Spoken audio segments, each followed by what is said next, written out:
They thought humiliating my children would silence me. They didn't know I'd respond with precision, cold, deliberate, and timed to the exact minute they made my kids wait for scraps. Before I reveal how their world unraveled piece by piece, do me a favor. Subscribe and comment where you're watching from. When I stepped into that house, the first thing I saw was my mother-in-law, Marissa called her, standing at the polished dining table in their Meadow home, serving lasagna as if she were hosting royalty instead of a Tuesday dinner.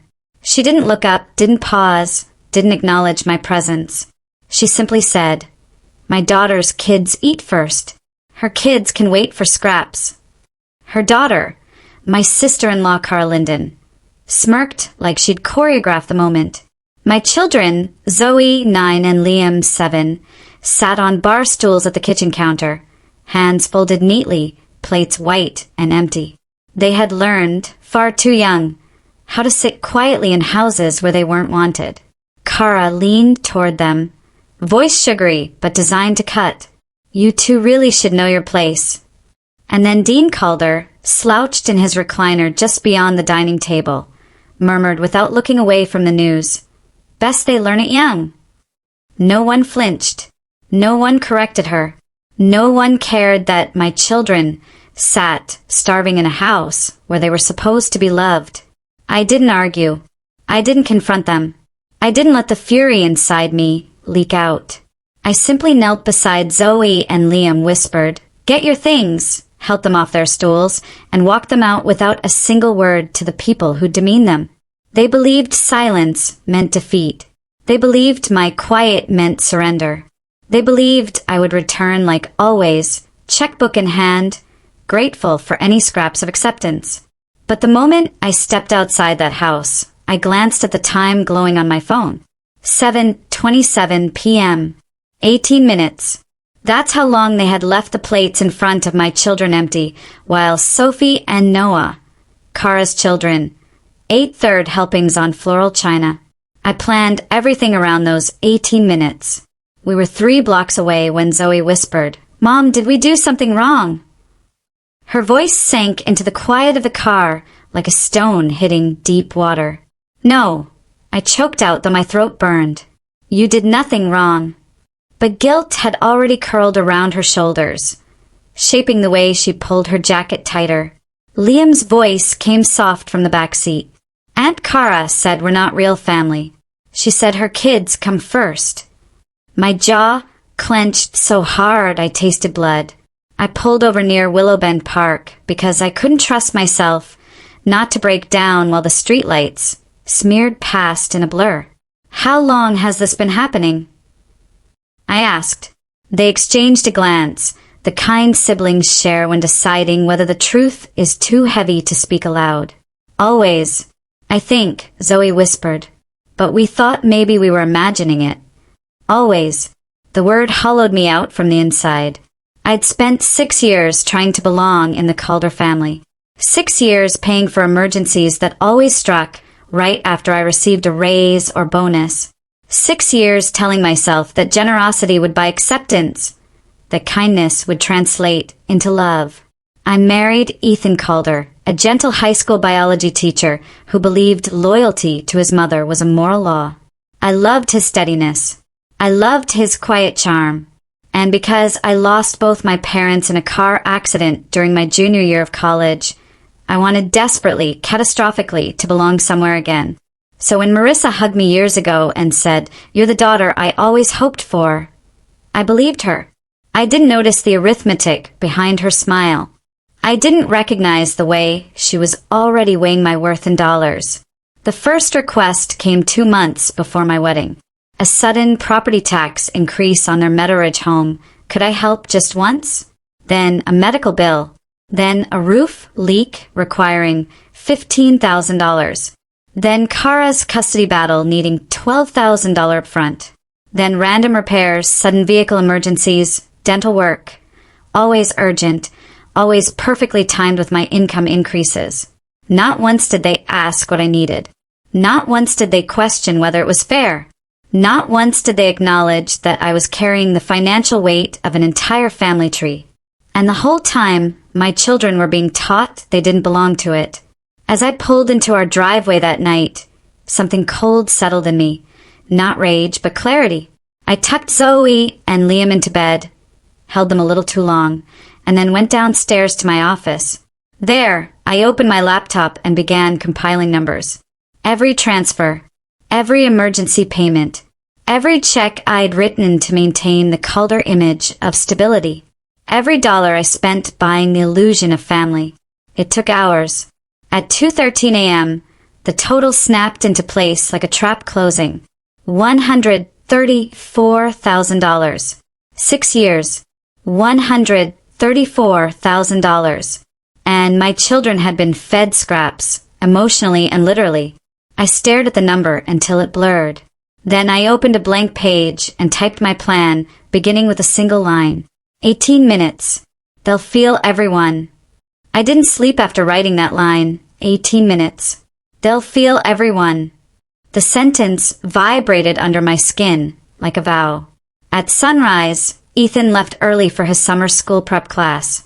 His goodbye kiss grazed my cheek, but his eyes avoided mine. He knew something was wrong. He just didn't know the scale of it yet. I moved through the morning on autopilot, packing lunches for Zoe and Liam, tying laces, smoothing hair, offering smiles that felt brittle. My children sensed the tension. The quiet between us was heavier than their backpacks. As I buckled Liam into his seat, he asked, "Mom, are we going to see Grammy and Pop again?" My stomach twisted. "I don't know yet," I said honestly. "We need time to think." "Did we do something?" Zoe whispered. That question hit harder than anything Marissa had ever said. "No, you did nothing wrong. Nothing." But the doubt in her eyes said she didn't believe me, not fully. We drove 3 blocks before I had to pull over again. Tears came fast and hot, not just from rage, but from grief. My children had grown accustomed to feeling unwanted by people who claimed to love them. "I'm sorry," I choked out. "I'm so sorry you had to go through that yesterday. You deserved better. You deserve so much better." "It's okay, Mom," Liam murmured. "We're used to it." Used to it. 2 words that gutted me. My 7-year-old was used to being treated as an afterthought in a house where he should have been cherished. I wiped my face, forced my breathing into something steady, and drove them to camp. After they jumped out, waving as if nothing were wrong, I stayed parked for a long moment. Then I pulled out my phone. It was time. The first call was to my accountant, Margaret Lane. I'd emailed her last night, attaching every financial document with the subject line, "Urgent, need to sever financial liability." She picked up on the second ring. "Ava, are you completely sure you want to proceed? Once we begin this process, it moves quickly." "I'm sure." "Then let's start with the property." She tapped her keyboard. "You're listed as co-signer on the Calder's mortgage at 14 Sycamore Hill. I'll submit the formal request to remove you as co-signer today. Without your income, they won't qualify." "They'll have 90 days?" I asked. "Yes, 90 days to refinance or pay it off. Otherwise, foreclosure proceedings will begin. The bank will notify them within 24 to 48 hours. Good. That was step 1. Next was the truck loan. Dean's pride, a silver Titan he bragged about but never paid a single installment toward. My lawyer, Dr. Patel, walked me through that part. You guaranteed the loan. That guarantee can be revoked. The dealership will give him 30 days to refinance without you. If he can't, the truck will be repossessed. And Cara's rental? I asked. You've been making supplemental payments quietly for almost 2 years. You can stop immediately. The landlord will notify her as soon as the rent is short. Perfect. Every part of their comfort rested on my shoulders. It was time they felt the floor beneath them without me holding it steady. By the time I hung up, I felt an eerie calm settle in. Not joy, not triumph, but righteous certainty. I'd protected them for 6 years. Now I was protecting my kids. I spent the rest of the day working from home, answering emails mechanically, while the real work simmered under the surface. Every few minutes, I glanced at the clock. 7:27 p.m. That was the moment. That was when 18 minutes ended. At 7:25, I sat at the kitchen table with my phone in my hand. At 7:27, I made the first call to the mortgage bank. A short, calm conversation. A verbal confirmation. A switch flipped. The second call was to the dealership. The withdrawal of my guarantee was processed immediately. The third call, Cara's landlord. I'm calling to inform you I will no longer be making supplemental payments for Unit 3A. Effective today. There was a pause. She won't be able to afford the full amount, he said. That's between you and her, I replied and ended the call. 7:29. All 3 calls complete. Now came the waiting. Ethan walked in at 7:32, setting his keys down quietly. The tension in the air made him pause. Ava, what happened? I protected our children. Before he could ask what that meant, the phone rang. Marissa, right on schedule. I answered on speaker. Ava, she said, voice trembling, something's wrong with the mortgage. The bank called and said you removed yourself as co-signer. That can't be right. You wouldn't do that. Fix it. There's nothing to fix, I said. I ended my financial responsibility for your home. You can't just walk away. We'll lose the house. You have 90 days. Ava, please. Her voice cracked. We can work this out. Can we? Yesterday, you told my children to wait for scraps. Now you can learn what it feels like to go without. I hung up. Ethan stared at me, stunned. But before he could speak, the phone rang again. Dean. It went to voicemail. Then again. Cara, sobbing. You told Frank to stop paying my rent. Ava, I can't afford the apartment without that help. I'll be evicted. You should have thought of that before you told my children they needed to know their place. I didn't mean it like... I don't care how you meant it. I care what they heard. I hung up again. At 7:45, I looked at Ethan and said, 18 minutes. The exact amount of time our kids sat with empty plates. That's how long it took to undo their world. He stared at me like he didn't recognize me. Maybe he didn't. But for the first time in 6 years, I recognized myself. Ethan's phone began buzzing before dawn. 6:02 a.m. Marissa again.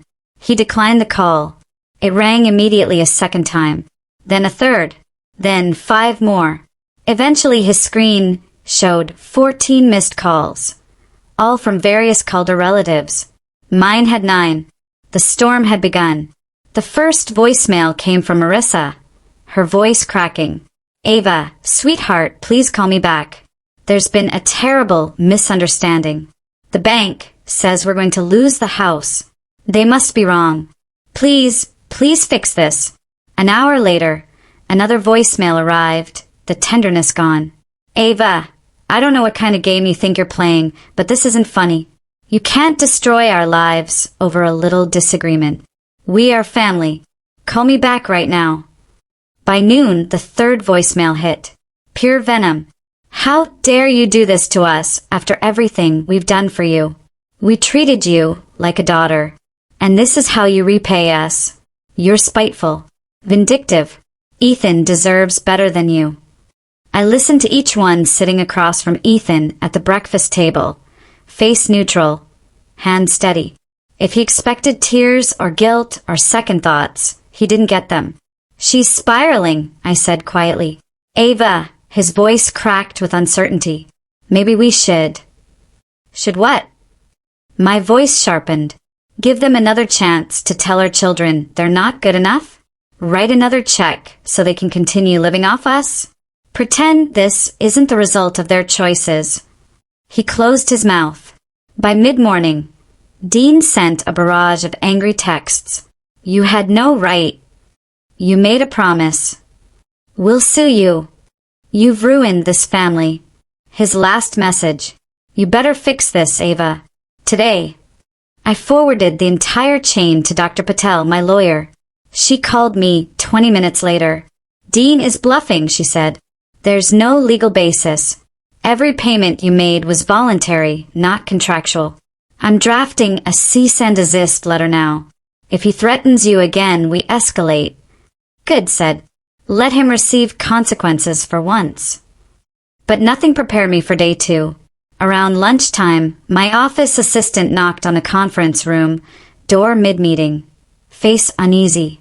I'm so sorry, Ava, but there's a woman downstairs demanding to see you. Security is with her, but she claims it's a family emergency.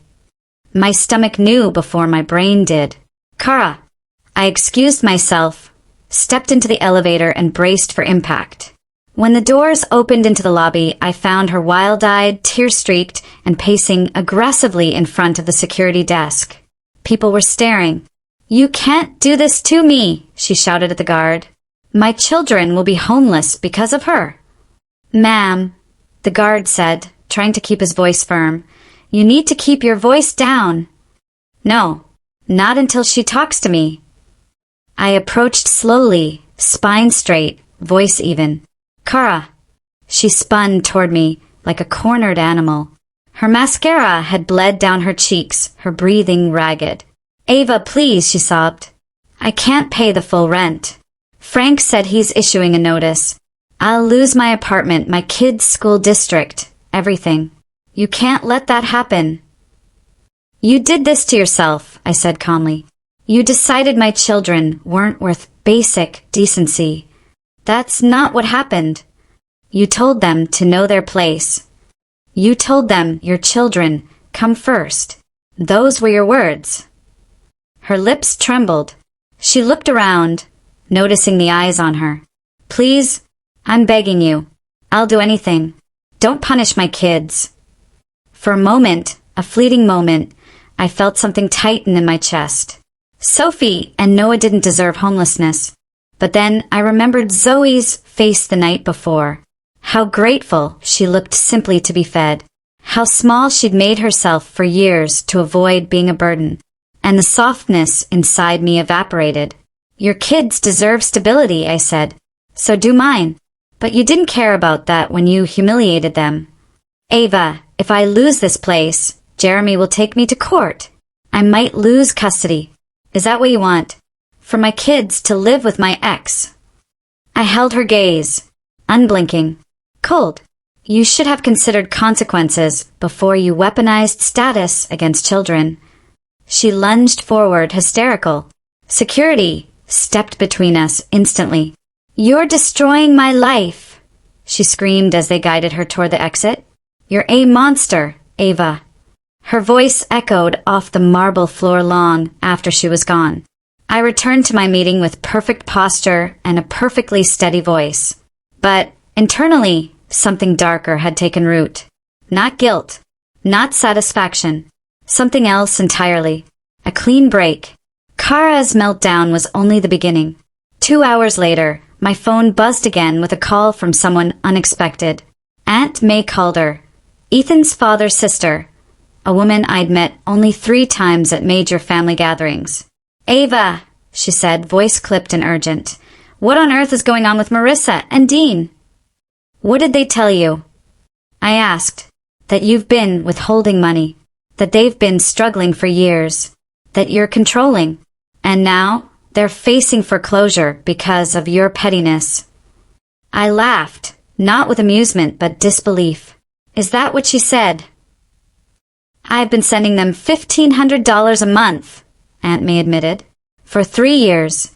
She said you refused to help them. She made it sound like they were on the verge of losing everything. 3 years. 3 years of siphoning money from extended family while draining me dry. Aunt May, I said, do you want the truth? Yes, please. I sent her everything. The spreadsheet, the bank statements, the timeline, the audio clip of Marissa telling my children to wait for scraps. Her call back was immediate. Ava, I'm furious. She lied to all of us, manipulated us. I'm done. They're not getting another dollar. 1 hour later, Uncle Taryn called. Then 2 cousins. Then Marissa's own sister. All of them had been quietly funding the Calders. All of them believed I was the villain. Until now. And in one afternoon, every one of Marissa's lifelines evaporated. Not because I asked. Because truth spreads fast when lies crack open. By dinner, Ethan's phone was buzzing nonstop with angry texts from his parents accusing me of turning the entire family against them. Ethan sat at the table, staring at the screen as if the world he knew was tilting beneath him. "Ava," he whispered, "what have we done?" I corrected him gently. "What they have done, Ethan. We haven't even started." The days that followed were unlike anything I'd ever seen. The Calder family wasn't just collapsing. It was imploding, each lie detonating another structural beam until the whole house they'd built on manipulation began folding in on itself. And Ethan, he was stuck in the rubble, finally seeing that the foundation he'd grown up believing was solid had been hollow all along. That evening, I found him in the hallway outside our bedroom. Phone pressed to his ear, shoulders slumped. I paused before walking in, not to eavesdrop, but because the exhaustion in his posture told me exactly who he was on the phone with. His mother. "Mom, no," he said quietly. "I'm not asking her to reverse anything. Because it's not a misunderstanding. It's the consequences of what happened." Silence. Then her shrill voice bled through the speaker. Even from several feet away I heard it. "No, Mom," Ethan continued, voice cracking. "I'm not going to make her fix this. You told Zoe and Liam they should wait for scraps. You taught them they weren't good enough. How do you expect me to defend that?" Another silence. He pinched the bridge of his nose. "Mom, I need space. I know that's hard for you to hear. But I can't keep talking about this right now." A pause. Then, with a defeated sigh, "I'll call you later." He hung up and leaned his forehead against the wall. I backed away before he could see me, letting him have that moment of reckoning. That crack in his loyalty, tiny but real, was something I hadn't seen in years. Not once in our marriage had Ethan openly challenged his mother, until now. He came downstairs 20 minutes later, eyes tired but clearer than they'd been all week. "I told her I need space," he said simply. "That must have been hard." It was, but you know what was harder? His voice dropped. "Zoe asked me earlier if Grammy is mad because we stopped giving her money." My heart sank. "She what?" "She overheard me on the phone." She connected the dots. "Ava," his voice broke. "She understands that Grammy and Pop's love was conditional. Conditional love. The most poisonous kind." I sat down across from him. "She shouldn't have to understand any of this," I whispered. He nodded, eyes shining with guilt. "I've been blind. For years. You tried to tell me something was wrong. You tried to get me to see how different they treated our kids. And I kept defending them. I kept pretending you were misreading things. You didn't want to believe your family was capable of cruelty." "No," he said softly. "I didn't want to believe my mother was." He sat heavily in the kitchen chair. "What do we do now?" Now, that was the question I'd been turning over for days. Not just how to dismantle the toxicity, but how to protect our kids from ever being exposed to it again. "We set boundaries," I said quietly. "Real ones. Ones that protect Zoe and Liam first. And my parents." I met his eyes. They made their choices. Now we make ours. For the first time in a long while, Ethan didn't argue. He simply nodded. But the fallout didn't end there. By the end of week 2, the Calder's financial unraveling was accelerating. 1. The mortgage company sent formal notice. Without my income, Marissa and Dean couldn't refinance. They now had 90 days before foreclosure proceedings would begin. 2. The dealership contacted Dean about the truck. 30 days to refinance without my guarantee impossible. The countdown to repossession had started. 3. Cara received an eviction notice. Her supplemental payment stopped, rent was short, and her landlord gave her 7 days to catch up or vacate for their extended family cutoff support. Once they learned they'd been manipulated for years, they backed away entirely. The calls and texts intensified. Dean's messages grew more desperate. You're punishing us for nothing. You're destroying a family over a misunderstanding. You have no right to do this." Marissa's turned frantic, then furious, then eerily silent. Cara's alternated between hysterical pleas and vile insults. And Ethan, he was pulled in every direction, torn between loyalty to the woman who raised him and the family he built with me. One night, I found him sitting alone in the dark living room, elbows on his knees, face buried in his hands. "Ethan," I whispered. He didn't lift his head. "I've been thinking," he said finally, voice hoarse, "about when we were first dating. Mom used to talk about you like you were a miracle. She said you were the answer to our family's prayers. I thought she meant she loved you." He rubbed his face, defeated. "I didn't realize she meant you were financially convenient." The truth cut him deeper than it cut me, because he didn't just lose the illusion. He lost the mother he believed he had. I sat beside him and rested my head on his shoulder. "You see it now," I murmured. "That's what matters." He exhaled shakily. "I'm so sorry, Ava. I should have protected you. I should have protected the kids. I was so afraid of disappointing my mom that I didn't see how much she was hurting all of you." "You're seeing it now," I repeated. "That's enough."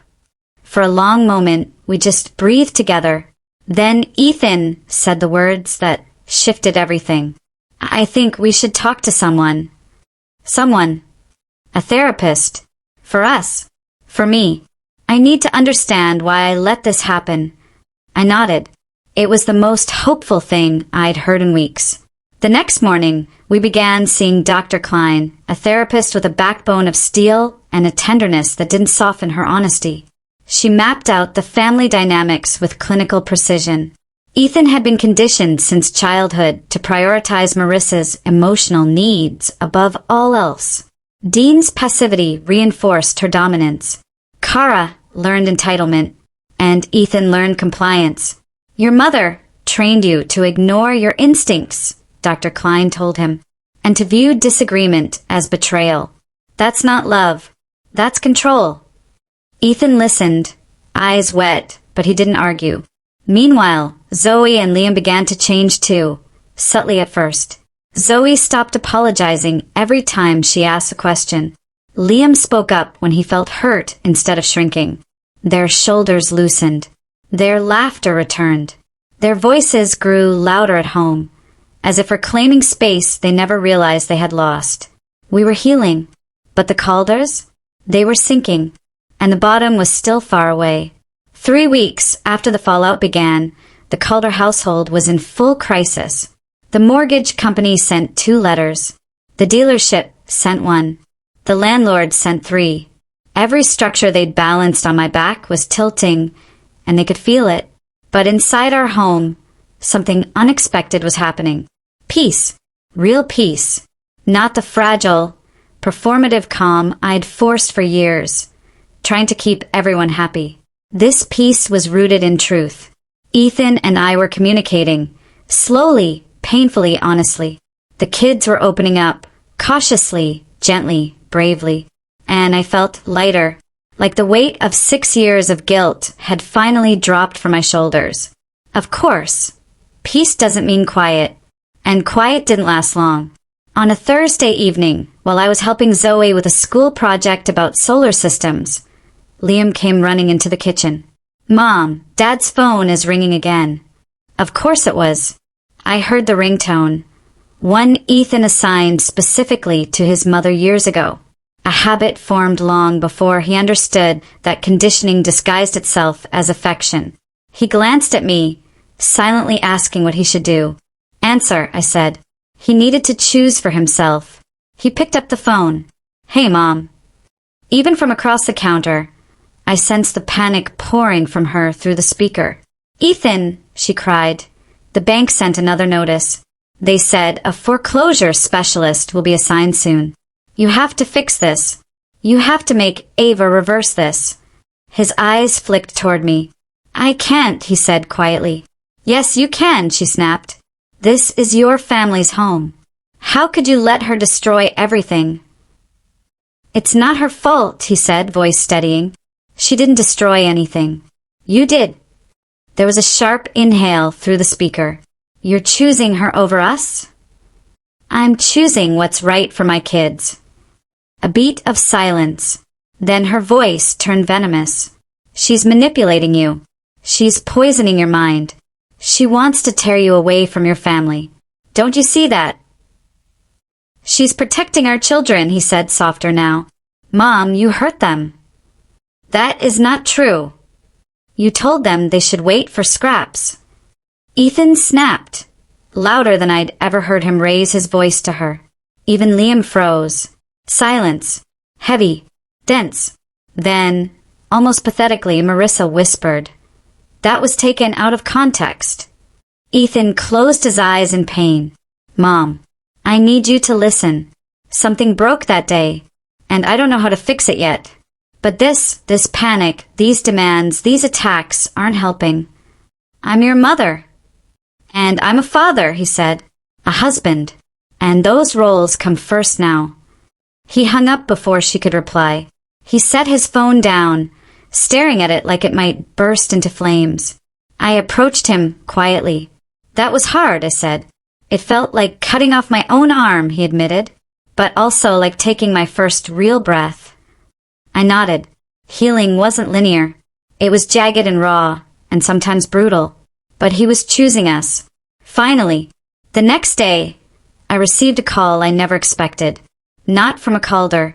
From Harper, Cara's daughter, the same age as Zoe. She sounded terrified. Miss Ava? Mom said you changed everything and we might have to move. And she's really upset. And I don't know what to do because she won't stop crying. My heart clenched. Children were always collateral damage in adult failures, but I'd sworn mine wouldn't be.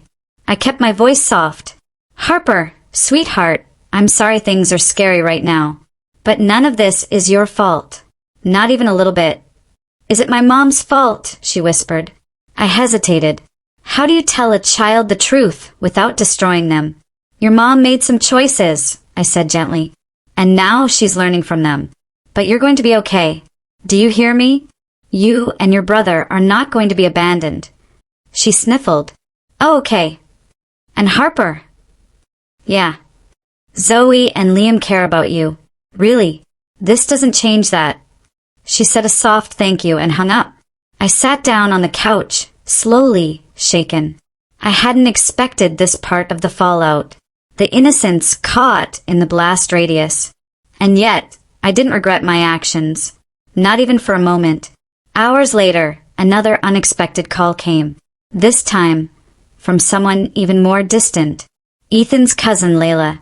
Ava, is it true? She asked immediately. About the roof money? The truck?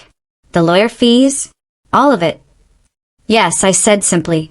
I can't believe it, she breathed. Your generosity kept them afloat, and they still treated your kids like outsiders? It's disgusting. She paused before adding, I'm sorry. Truly, you didn't deserve any of this. Her words weren't enough to heal anything, but they were a validation I hadn't realized I needed. By week 6, the Calders were unrecognizable. Dean no longer drove his prize truck. He took the bus to work, muttering about humiliation. Marissa was scrambling, desperately calling relatives who no longer answered. Cara worked double shifts, exhausted and brittle. And the extended family? They'd gone silent, turning cold the moment they realized how deeply they'd been manipulated. Meanwhile, we were rebuilding. Marriage counseling became a lifeline. Dr. Klein was relentless with us. Ava, you sacrificed your needs to avoid conflict. Ethan, you sacrificed your integrity to please your mother. Both of you lost parts of yourselves in the process.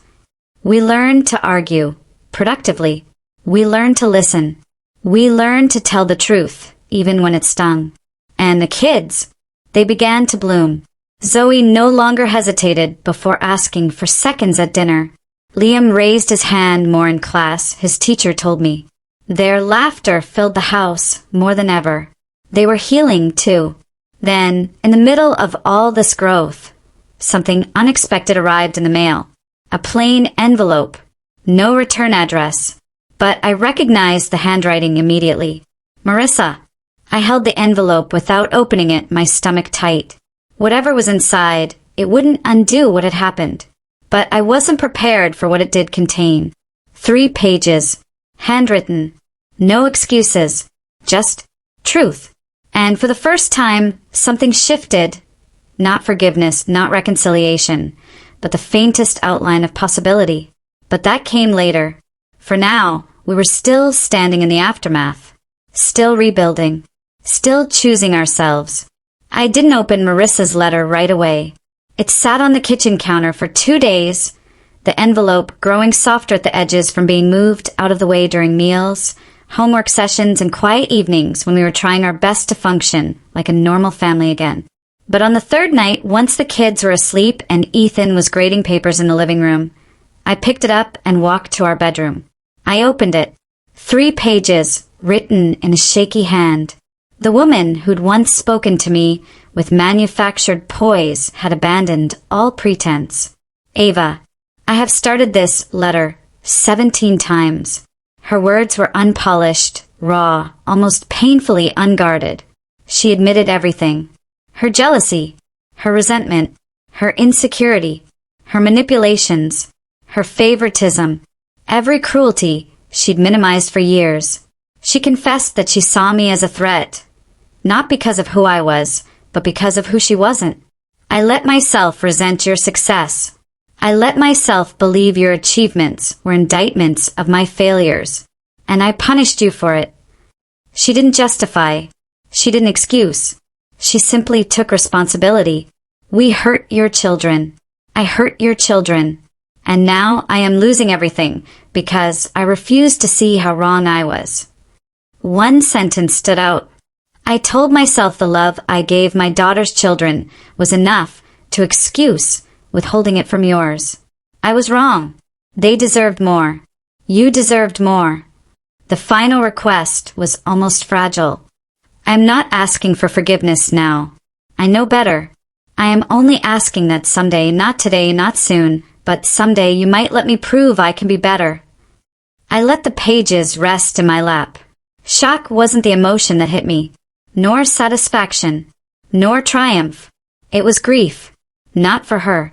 For the years I spent twisting myself into knots chasing approval she never intended to give. I folded the letter and went downstairs. Ethan looked up as soon as I entered. You opened it. I nodded. He hesitated. Should I read it? I think you should. He took the pages from my hand like they were fragile relics. Halfway through page 2, he stopped reading and exhaled shakily. She really wrote this, he whispered. She did. He sank into the couch.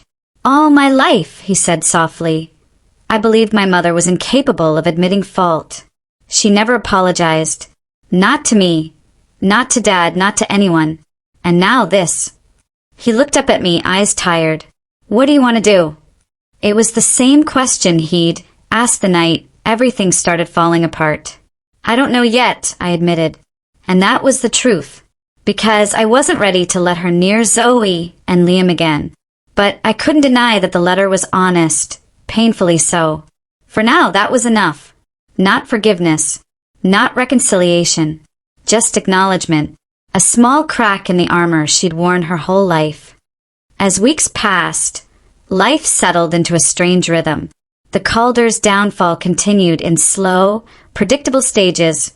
Clinical, procedural, inevitable. The foreclosure specialists began contacting Marissa and Dean weekly. They couldn't refinance. Couldn't pay off the balance. Couldn't find another co-signer. Dean's truck was repossessed in week 7. He'd hidden it at a friend's house. It didn't matter. They found it anyway. Cara picked up a second job, and then a third. Her Instagram went silent. The curated illusion of perfection slipping away into exhaustion and resentment. Even Ethan's extended family stopped returning their calls entirely, unwilling to be manipulated again. But inside our home, there was growth. We were learning how to talk through hard things. In therapy, Dr. Klein dissected every layer of the mess. Ava, you tolerated mistreatment because you equated acceptance with survival. Ethan, you tolerated it because you equated obedience with love. She taught us language we'd never had before. This dynamic was not a misunderstanding. It was a system. You were trained into roles you didn't choose. And you're choosing new ones now. One afternoon during a session, Ethan turned to me and said, I don't want to raise our kids to believe they must earn love. I want them to know they deserve it by existing. You deserve that too, Ava. And I'm sorry you never had it from my family. It wasn't perfect, but it was healing. Meanwhile, Zoe and Liam were becoming themselves again. Zoe no longer hovered at the dinner table waiting for permission to reach for food. She no longer scanned faces, gauging mood before speaking. She no longer apologized for being present. She started taking up space. Liam, once prone to going silent when upset, began telling us when things hurt him. I don't like when you yell, Dad. That made me nervous. That made me happy. That made me feel ignored. He was learning to express himself, something he'd never felt safe doing at the Calders. Their drawings changed too, brighter colors, happier scenes, more people, and fewer shadows. One night after dinner, Zoe asked a question that made my throat tighten. Mom, if Grammy apologizes, will we see her again someday? I didn't answer right away. Instead, I asked, do you want to? She thought for a long moment, pressing her lips together the way she always did when choosing her words carefully. Maybe when I'm older, when I know she won't hurt us again. I cupped her face gently. You get to decide, sweetheart. You, nobody else. Liam chimed in from the living room where he was building with blocks. I don't miss them, he said casually. Is that bad? Not even a little bit, I told him. Children know who feels safe and who does not. About 6 months into the fallout, we had a simple family dinner at home. Nothing fancy, pasta, garlic bread, salad, but something about the moment felt complete. Zoe was telling a story about a science project. Liam was making sound effects that had absolutely no connection to what she was saying. Ethan was laughing, head tilted back in the way I hadn't seen in years. I looked around our table, and I finally understood. This right here, was what family was supposed to be. Not conditional, not hierarchical, not transactional, not earned. Just love. Messy, loud, imperfect, unconditional love. We'd lost a lot these past months. Illusions, dependencies, people we thought were safe. But we'd gained something better. Truth, boundaries, healing. Us. And the Calders? Their screams, the ones that filled their home the night everything fell apart, weren't the sounds of victims. They were the sounds of people who'd finally run out of places to hide from themselves. And though the world they built for themselves was collapsing, I didn't regret a single choice I'd made, because my children would grow up knowing exactly one thing. Love never asks you to shrink, never asks you to accept less, never asks you to know your place. Their place was here, with us, safe, whole, and finally free. The months that followed were a strange blend of peace and quiet chaos, not inside our home but outside it. The Calder collapse wasn't loud anymore. It wasn't a storm. It was a slow, grinding erosion of the life they'd built on other people's labor, mostly mine. And from a distance, I watched it all with a kind of detached clarity I'd never known I was capable of. Foreclosure proceedings officially began in month 3. Not because I pushed anything, but because the system simply followed its procedures. Without my credit, without my income, without a co-signer, the bank had no choice. Marissa and Dean tried everything. They begged relatives. They tried to take out emergency loans. They even tried to sell furniture, appliances, wedding china, anything that wasn't nailed down. But it wasn't nearly enough. The house that once felt like a cathedral of judgment, a place where my children weren't allowed to eat until the real grandchildren were fed, now echoed with empty rooms and half-packed boxes. On the day the foreclosure notice went up on their front door, Ethan got a text from his dad.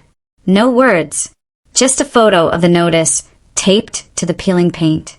Ethan stared at his phone for a long time. "I don't know what to do with this," he finally said. "You don't have to do anything," I told him. "This isn't ours to fix." He nodded, slowly, painfully, as if releasing himself from a lifetime of responsibility, one breath at a time. Dean's truck was repossessed shortly after. This time, he didn't try to yell or threaten anyone. He just stood in the driveway of the house they were being forced to leave, arms crossed, lips pressed into a hard line, watching the tow truck haul away his pride. He'd spent years calling Zoe and Liam Ava's kids, minimizing them to justify treating them differently. Now he was a man without a home, without a truck, without a false sense of superiority to shield him. Cara moved first. Her eviction notice came quickly, faster than she expected. The landlord gave her 7 days to catch up on rent or leave. 7 days she didn't have. Money she didn't have. Support she didn't have anymore. She ended up moving into a cramped apartment with a college-age roommate who worked night shifts and slept during the day. Harper and Noah shared a room the size of a closet. It was an abrupt drop from her curated life of boutique shopping, daily lattes, and Instagram-perfect playdates. She called Ethan one night. "Not me, him. Your wife ruined my life," she spat when he answered. "She thinks she's a hero, but she destroyed my kid's stability." Ethan's jaw clenched so hard the muscles twitched. "You destroyed your stability," he said quietly. "Ava didn't tell you to treat our children like they were less than family." "They aren't family," she snapped. "Not like Harper and Noah." And just like that, everything was said. Ethan hung up. Then he threw his phone onto the couch and pressed his palms into his eyes. "That's who I grew up with," he said. "That mindset, that entitlement, that blind loyalty to blood."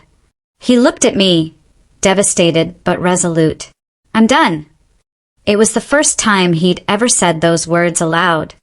But the most unexpected shift came from someone I had never believed could change at all. Marissa.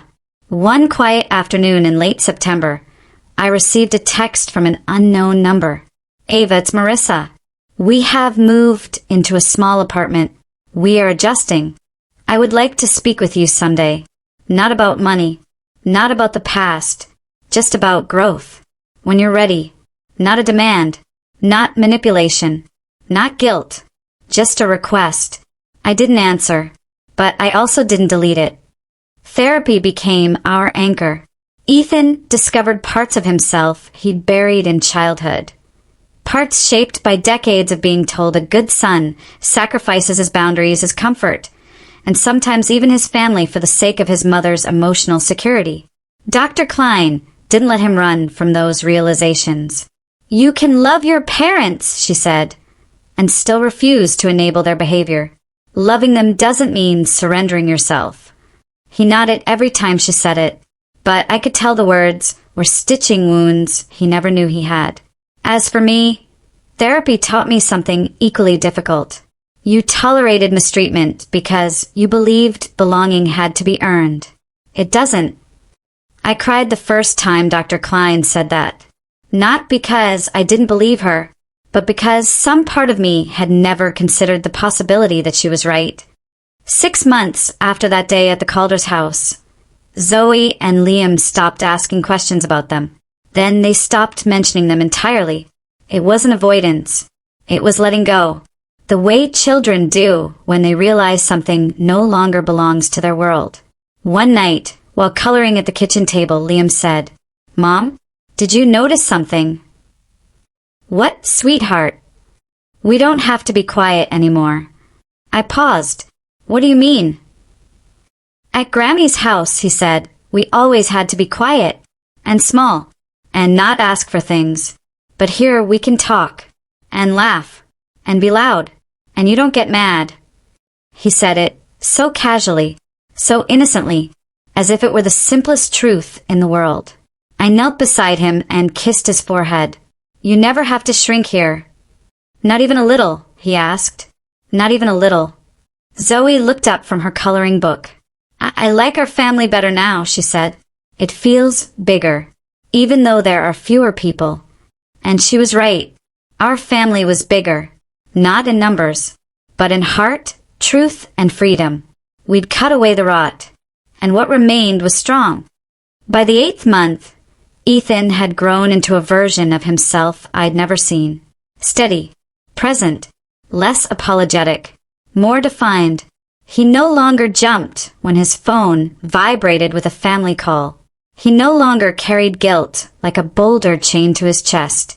He no longer deferred to voices that had taught him to stay small. He became someone our kids could depend on, and someone who could depend on himself.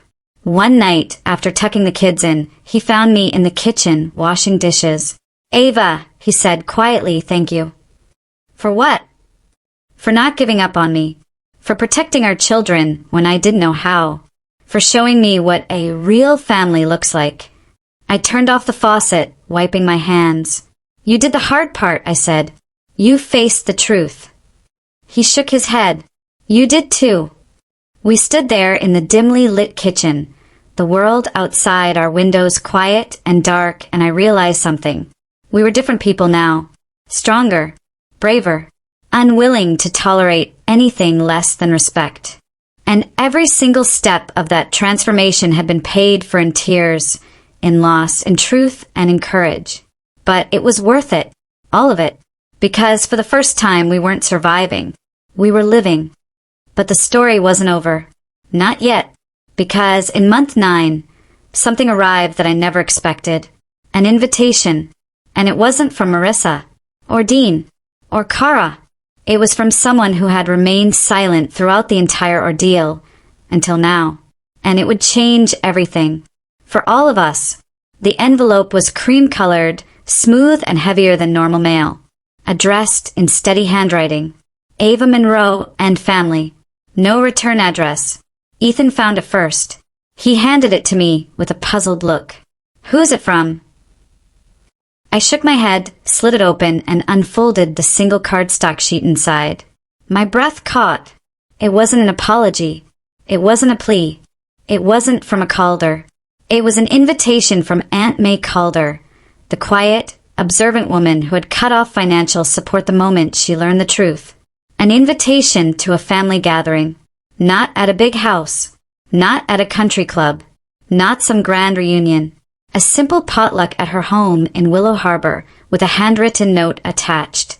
"Ava, you and the children deserve a family that sees them. Not because of blood. Not because of obligation.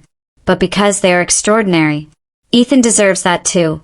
If you are open to it, I would love to begin something new with you, separate from the pain of the past. No expectations. No pressure. Just space to rebuild if you choose. May." I stared at the note for a long moment, stunned by the sincerity. May wasn't asking us to forgive the Calders. She wasn't asking us to forget. She wasn't pretending nothing had happened. She was offering something entirely different. A fresh start. A branch extended. Not because she wanted something, but because she saw something worth valuing in us. Ethan read the note over my shoulder. His eyes softened. "She was always the quiet one," he murmured. "The one who watched everything but never said much." "She saw it," I said. "All of it." He nodded. "She just never interfered. And now she is." He hesitated. "Do you want to go?" I took a breath. For months, I had been torn between protecting my children from further harm and wondering whether cutting everyone off forever was the right choice. Maybe someday Zoe and Liam would want roots beyond us. Maybe they wouldn't. But I wanted them to have the option when they were ready. May's invitation felt like a bridge, not a trap. I began softly. I want the kids to meet people who treat them with respect. Who don't see them as lesser. Who don't see us as a bank account. Ethan's shoulders relaxed, as though he'd been waiting for this moment too. "Then we'll go." The potluck was the following Saturday, a warm autumn afternoon. Leaves turning gold, air just crisp enough to hint at the coming change. May's house wasn't large or lavish. It wasn't decorated to impress. It felt lived in, safe, warm. When she opened the door, she didn't lunge at me with false enthusiasm or force affection on the kids. She simply smiled a small, gentle smile and said, "I'm so glad you're here." Inside, other relatives mingled, chatting, carrying plates of homemade food. But something was different from the old gatherings. No one stared at Zoe and Liam. No one categorized them. No one made them earn their place. May knelt down to their level. "Hi Zoe, hi Liam," she said warmly. "I'm May, your dad's aunt. I've heard wonderful things about you." Zoe blinked. Nobody had ever introduced themselves like that, with kindness and interest, not condescension. "We brought brownies," she said shyly, holding up the container. "Well," May said, eyes twinkling, "those are going to disappear in about 5 minutes. You two better get some first, before we put them out." The kids exchanged a glance, startled, then smiled. They were being treated like children, not burdens, not afterthoughts, just children, and that alone felt like a miracle. Inside, Ethan's cousins approached us one by one, their faces full of empathy instead of drama. "We heard what happened," Layla said quietly. "You didn't deserve any of it." "You did the right thing," another cousin said. "You protected your kids. That's what parents are supposed to do." Ethan stood next to me, listening, absorbing each word like medicine he hadn't known he needed. At one point he whispered, "Ava, this is the first time I've ever felt welcome at a Calder gathering." I squeezed his hand. "Me too." Across the room, Zoe was teaching 2 younger cousins a drawing game. Liam was racing toy cars on the rug with another boy. Their laughter blended into the room naturally, without hesitation, without fear. For the first time, my children were part of a family gathering, without sitting on the outskirts, waiting to be acknowledged. They belonged, not because of blood, not because of obligation, because the people here saw them. May approached me near the food table. "I want to say something," she said quietly, "about Marissa." I braced myself. "She's hurting," May continued, "and for once she's reflecting, truly reflecting. What she did was wrong, deeply wrong, but she is trying to understand it." I nodded slowly. I read her letter. "She meant it," May said. "It doesn't fix anything, and it doesn't undo the harm, but it's a start." "I'm not ready for her to be around my kids," I said, voice steady but gentle. May nodded immediately. "I wouldn't expect you to be. Healing isn't about rushing. It's about honoring the pace that feels safe. No pressure, no guilt, just truth." I realized then, if real reconciliation ever happened, it would be because of someone like May, someone who understood boundaries instead of trampling them. The evening wound down. People hugged goodbye. Kids exchanged drawings and leftover cookies. As we walked to the car, Zoe tugged my sleeve. "Mom." "Yes, sweetheart." "I like to hear." Her cheeks flushed. It felt nice. It did, I agreed. Liam chimed in. "Can we come back? I liked playing with Cody. He doesn't make fun of me." I kissed the top of his head. "We'll definitely come back." Ethan unlocked the car, but before he climbed in, he paused. He looked back at May's house, soft lights glowing through the windows, the sound of distant laughter trailing into the night. "This," he said, "feels like what family should have been all along." "It feels like a beginning," I said. He smiled, small but real. "A beginning sounds really good." And it was. A beginning built on respect, not hierarchy. Boundaries, not control. Healing, not denial. Our old story, the one built on appeasement, manipulation, and conditional love, had ended. This new story wasn't perfect, but it was ours. Truthful, slow, intentional, safe. The Calder screams the night, their world cracked, weren't echoes of defeat. They were the sound of a cycle breaking. And breaking cycles is never quiet. But on the other side of that noise, there was peace. Real peace. For me. For Ethan. for Zoe and Liam. And finally, for the first time, for the family we were choosing, not the one we were surviving. What was your favorite moment? Tell me in the comments below. And if you love stories where betrayal turns into empire-building revenge, make sure you subscribe and turn on notifications so you never miss the next one.